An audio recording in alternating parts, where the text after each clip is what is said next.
nanti saya jawab. Jadi ada 21 yang kita tidak cover. Ya, yang pertama yang tidak sesuai dengan undang-undang. Jadi kalau bapak ibu sakit, itu diminta ke sampaikan aja, saya sakitnya ini. Nah, kita nggak jamin, kita nggak bisa, kita bukan cenayang, ya, nggak lihat pesertanya, nggak lihat pasiennya, nggak sidang, tiba-tiba bisa bilang, oh ya udah, nih saya tunjukkan. Nah, oke, jadi atau karena anaknya dokter, dok saya mau dikirim ke rumah sakit ini aja, itu anak saya yang pegang, nggak berlaku. Ya, jadi yang sifatnya permintaan sendiri kita nggak jamin. Atau gini, dok besok anak saya ulang tahun, saya masih dirawat, saya mau pulang ya hari ini. Saya besok mau ngerayain, itu nggak benar. Ya, jadi semua berdasarkan indikasi dari dokter. Yang kedua, yang dilakukan di vaskes yang tidak bekerja sama. Contohnya sakit, nanti saya nggak klaim aja lah ke BPJS, saya menagihkan ke BPJS. Kita tidak bisa, ya. Jadi yang sifatnya klaim kita tidak berlaku. Yang ketiga, penyakit atau cedera kecelakaan kerja. Sudah tahu siapa yang menjamin kecelakaan kerja? Perusahaan. BPJS. Bukan perusahaan. Oh gitu. Kerja. Yang dijamin oleh program jaminan kecelakaan kerja. Kecelakaan lalu lintas. Siapa yang dijamin? Lalu lintas? Jasa kerja. Layanan yang dilakukan di luar negeri kita belum kerjasama. Ya. Jadi kalau bapak ibu ada yang sakit terus mau ke Timur nggak bisa kita jamin. Ya. Kemudian untuk tujuan estetik, bapak ibu biasanya cewek-cewek nih, aduh jerawatan, mau dong di facial, aduh giginya berantakan, mau dong dikawatin gitu. Itu nggak berlaku. Ya sifatnya untuk kecantikan kita nggak berlaku. Kemudian penyakit akibat ketergantungan obat atau alkohol, yang mabuk-mabukan kita nggak jamin. Oke? Ya, kita nggak jamin tuh. Gangguan atau kesehatan akibat belum sengaja menyelakai diri sendiri, bunuh diri, upaya bunuh diri kita nggak jamin. Atau punya hobi yang membahayakan, trek-trekan, nah kita nggak jamin. Atau naik sepeda BMX sama anak sekarang tuh, kalau naik gunung kita nggak jamin. Kemudian pengobatan komplementer alternatif yang belum teruji. Zaman Joko Widodo dulu ada menteri yang masih eksperimen. Ada yang tahu menteri siapa? Ingat lagi. Ada dia punya pengobatan untuk pasien stroke. Siapa? Ada lagi? Dokternya siapa? Belum kita jamin. Dokter Terawan. Dia punya baru dibuka sama dia, tapi kita belum jamin karena belum teruji secara klinis.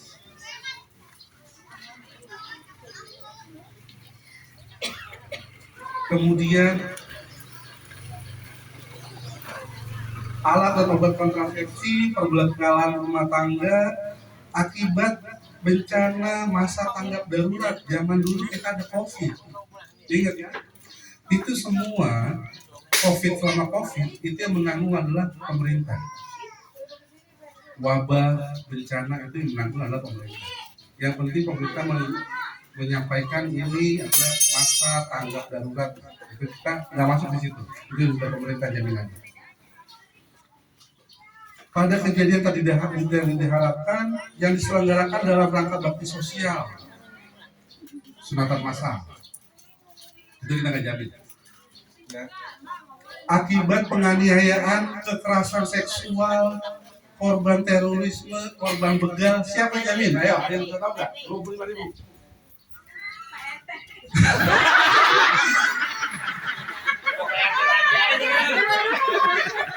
Ketemu yang begitu, pembegalan, ya tadi lah kekerasan seksual, Itu penjaminan adalah LPSK. Ada yang tahu singkatannya LPSK?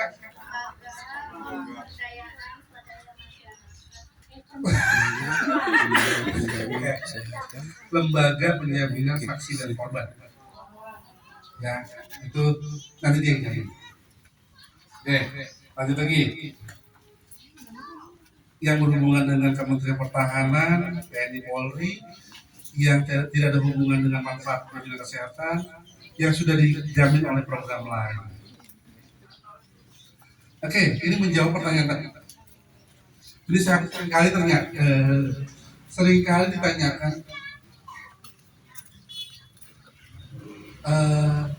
kok anak saya masuk UGD, tapi kok nggak dijamin ya? Oke. Kok BPJS cuma menjamin 3 hari ya? Betul ya? Kayak gitu sering ya? Kok saya obat suruh bayar? Betul? Jadi gini, untuk kasus UGD, biar saya luruskan. Ketika peserta dibawa ke rumah sakit, ya, itu sepenuhnya kita hanya sebagai pembayar, bukan yang menyatakan ini dijamin atau tidak. Semuanya kita kembalikan ke dokter yang megang pasien. Ya, artinya kalau dia bilang, oh ini panasnya normal kok, maksudnya belum tinggi, yang tahu dokter. Jadi kita hanya menjamin, udah bayar. Kalau memang ini statusnya emergensi, kita bayar. Tapi kalau memang dokter nyatakan, oh ini bukan emergensi, cuma gatal-gatal doang, ya kita nggak bayar. Oke, itu satu. Yang kedua, kalau ada keluhan di mana Bapak Ibu mengalami yang namanya 3 hari harus pulang atau obat harus bayar, sampaikan segera. Bapak Ibu punya mobil JKN dong. Sampaikan di situ keluhannya. Saya nomor kartu sekian atau nama sekian ini dirawat di rumah sakit ini. Dokter meminta saya pulang. Jangan sudah sebulan baru sampaikan. Kami tidak ada follow up-nya. Pasiennya sudah nggak update nih. Ya, karena banyak sekarang peserta yang melapor seperti itu, akhirnya kita tidak kerjasama lagi dengan rumah sakit tersebut. Karena kita kerjasama dengan rumah sakit, bukan sama perawat, bukan sama dokter.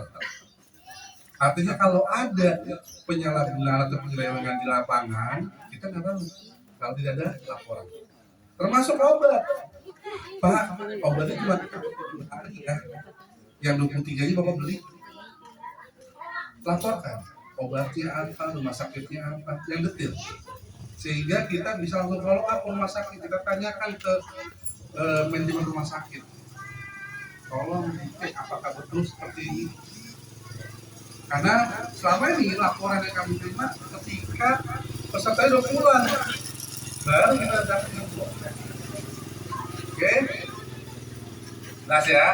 Oke, dari saya sekian. Kalau ada yang mau tanya, silakan.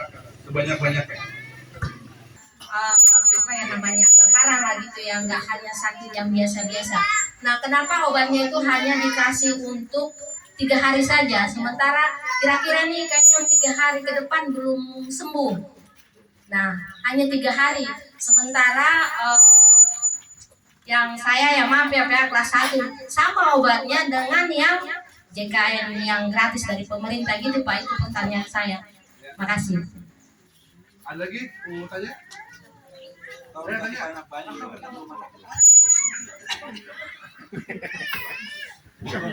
Bu, izin itu di mana Bu? Di klinik, di puskesmas, di rumah sakit? Rumah sakit mana Bu? Karya Medika. Di situ ada Karya Medika ya? Oke, baik Bu.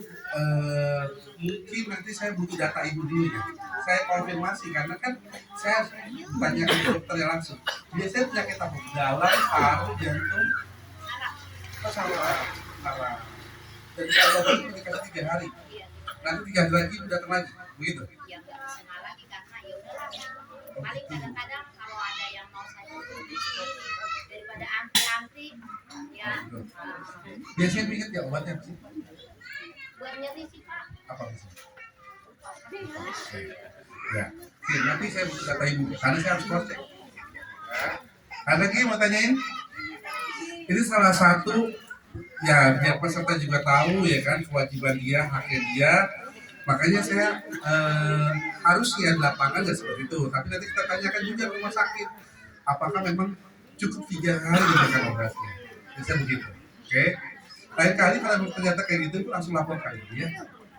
Sebenarnya tidak begitu ya Pak. Tergantung. Nanti kita tanyakan dulu ke dokter yang pegang ibu. Apakah memang mendapat 3 hari atau seperti apa? Ya memang Iya.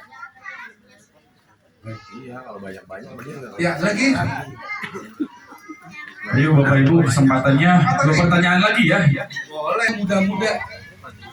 Biasanya suka nanya begini, kalau yang muda-muda nih, sih yang di cover. Jadi untuk persalinan kita 11 kita cover. Ya.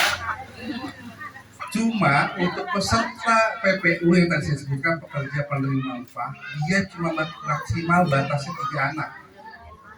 Ya, cuma 3 anak. Baik itu yang tadi saya sebutkan. Jadi kalau yang PPU itu yang swasta, TNI Polri itu bisa mengcover dari yang 5% tadi si pekerjanya, suami atau istri dan anak. Jadi kalaupun dia bujang, dia punya anak 1 sama preminya 1%. Oke? Nah satu lagi, kita sudah tidak lagi banyak yang datang ke kantor, Pak mau daftar calon bayi. Ya, calon bayi daftarin. Nah betul, pasti kita pakai nama bayi nyonya. Kita kasih waktu 3 bulan untuk mengurus ke dalam kakak. Oke?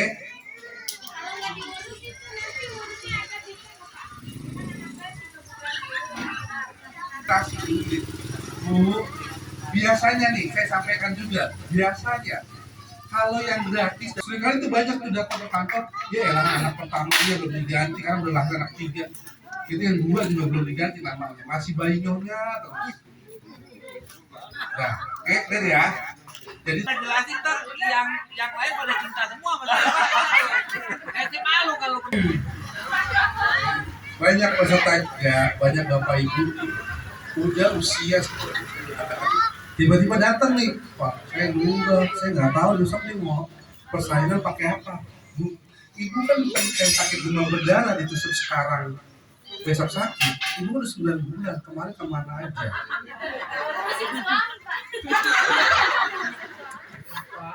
BPJS sudah memberikan program yang namanya rehab. Ya, jadi kayak kita bayar mengangsur, menyicil, sampai kita kasih waktu kayak nyicil motor 3 tahun.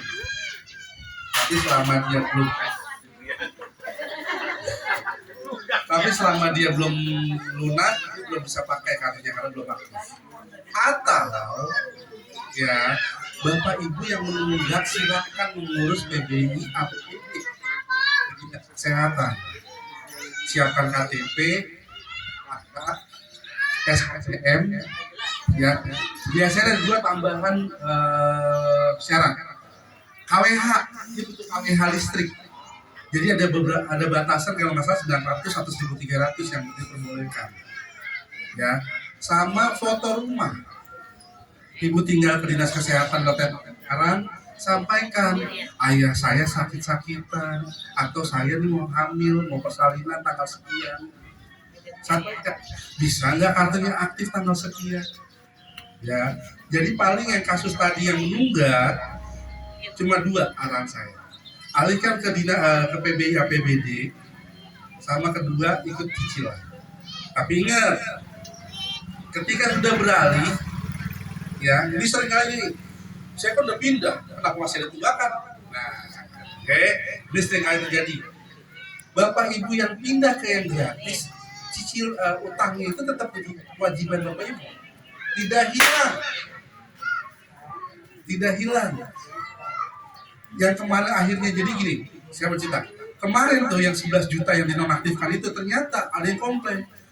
Kan saya udah beralih selama ini ke yang gratis. Kok saya harus bayar dulu?